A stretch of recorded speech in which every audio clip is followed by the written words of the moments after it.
Summary of Learn or Die by Edward D. Hess. Introduction.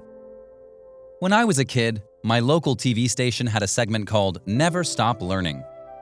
It was meant to highlight the power of learning and growth in our community and to remind us all that we don't stop learning when we leave school. Because, sadly, that's what many people think. Thanks to the lifelong pressure to absorb new information and regurgitate it on a test, many people associate learning with drudgery. Or at best, they consider it a necessary evil. As a result, the desire to grow up and leave school is often synonymous with the desire to stop learning new information. However, the author acknowledges that this is a gross misunderstanding. Our education system might have stolen the fun of learning or turned it into a chore, but at the core, learning is both fun and vital for survival. In fact, the author observes that, from an evolutionary perspective, when we stop learning, we literally die. And the same is true for our success in the personal and professional spheres. We can't hope to succeed in any area of life if we're unwilling to learn new things. That's why, over the course of this summary, we're going to learn about learning. Chapter 1. Why learning is essential for survival. If primitive human beings had refused to learn, we probably would have been extinct a long time ago. Just imagine what would have happened if we had continued to play with fire after getting burned, or attempted to play with dangerous animals like wolves and woolly mammoths. What if, despite being badly burned or bitten, we continued to say, "Yeah, that happened, but surely it'll be different this time"? If we had done so, the human race would have been very short-lived indeed. But thankfully, we didn't do that. Instead, we learned from our mistakes. We learned to identify and protect ourselves from danger. We learned how to hunt for food. We learned how to build shelters and stay safe. We learned to invent things that would make our lives easier. And as we learned, human civilization evolved. We created languages and alphabets and learned to express ourselves through the written word. We founded institutions of learning and made education mandatory for everyone. And through the years, we've learned more and more, with each generation growing smarter, better, and more evolved than the next. We've learned about how the world works. We've learned about matters of the heart. We've learned how to conduct ourselves and how to be considerate of others. Without this human dedication to learning, it's entirely possible that we might never have mastered toilet training, walking, or speech. We might shove others out of the way to get what we want, or scream and throw tantrums like a toddler. That fact alone should be enough to make us grateful for the power of learning. And indeed, most of us are happy to learn these things. We're even willing to learn new coping mechanisms and behavioral modification strategies to help us move through the world. But the author acknowledges that we need to be willing to learn about other things too. For example, sometimes we need to learn to think outside the box. This is often more easily said than done because we spend the first 18 years of our lives learning to conform to society. We learn, for example, to be quiet and respectful of others when they're speaking. We learn not to be know-it-alls or show-offs or tattletales. And as a result of this teaching, we often allow our ideas and accomplishments to take a back seat to those of others. But the author observes that sometimes this can harm us. Because although it's important to be respectful and kind and to know when to be quiet, it's also important to know when to speak up. In other words, we have to know when to go with the flow and when to challenge the status quo. Knowing when to do those things is especially important from a business perspective. Because if you're unable to think outside the box, you might miss out on a lot of opportunities that require creative thinking. For example, let's say that your company is trying to come up with a product that will be the next big thing. You need to think of something that will beat your competitors and be a national sensation. No pressure at all, right?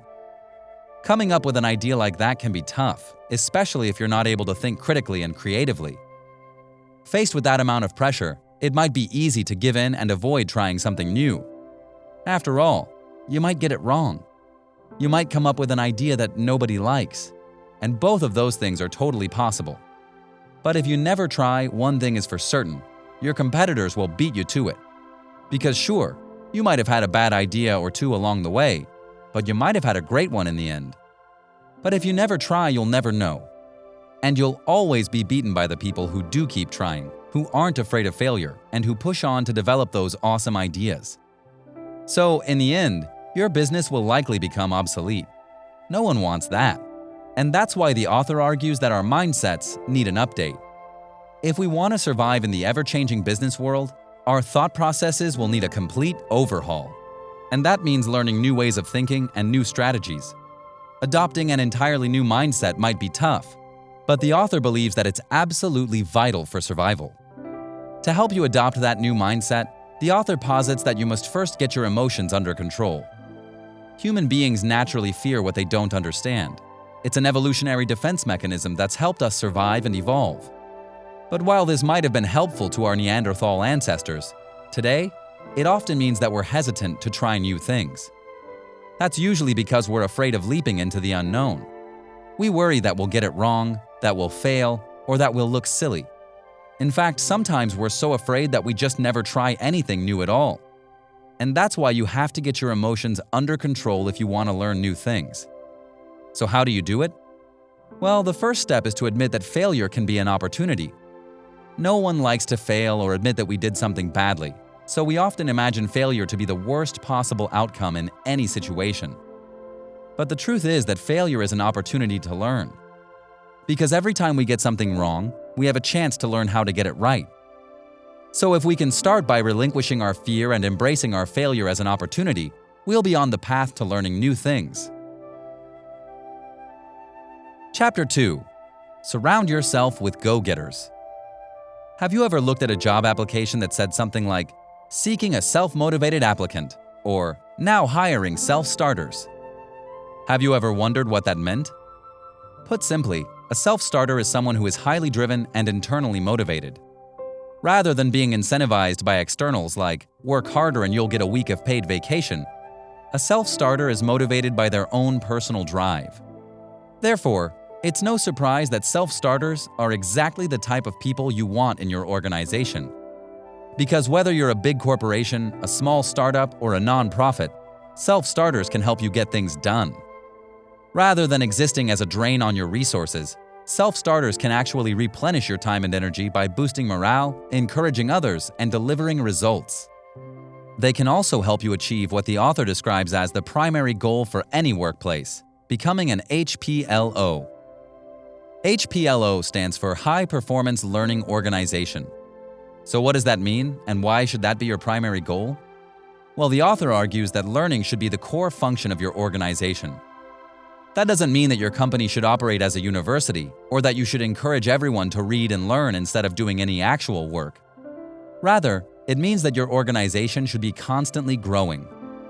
Instead of prioritizing tradition or a "we've always done it this way" attitude, your goal should be to learn the best and most effective ways to carry out your tasks. So that means that every single employee should be ready to speak up, take risks, and try new ideas. Self-starters can help you cultivate this company culture because they're naturally driven to do all of those things. Rather than being motivated by perks of the job, getting away with the bare minimum, or earning their supervisor's approval, a self-starter is motivated by their inherent desire to be their best self. And because they want to grow and develop, they're automatically motivated by a desire to learn. A self-starter understands that you can never improve without learning, so they'll approach every situation with the mindset that failure is a learning opportunity, and problems are a chance to overcome new obstacles. As a result, self-starters are often positive and friendly people who inspire others with their outlook on life. Who wouldn't want to work with someone like that? So, if you want your organization to become an HPLO, you'll have to start by staffing it with the right type of people. That means you need self-starters or internally motivated people. So if you can find the right employees, you'll be well on your way to creating a company culture that encourages learning and growth above all. Chapter 3. Cultivate psychological safety.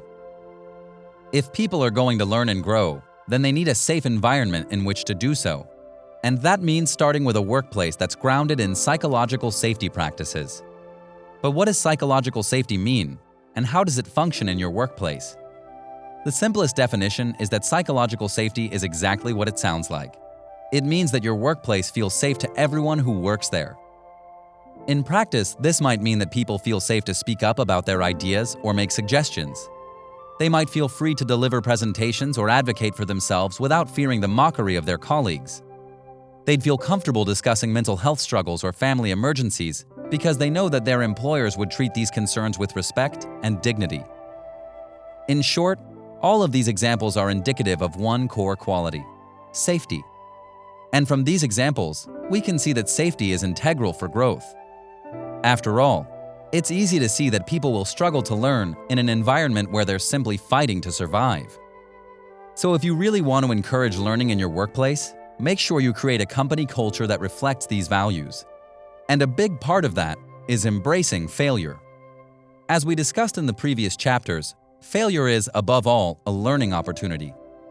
But if people are mocked or belittled for their failures, they'll not only feel unsafe, they'll come to dread any moment of imperfection. And since no one is ever perfect, that means your employees will live in a state of fear and dread. So if you want to eliminate that atmosphere, make sure that your employees feel free to try new things. In fact, you might even want to encourage them to fail and reflect on the lessons they've learned from their foray into something new.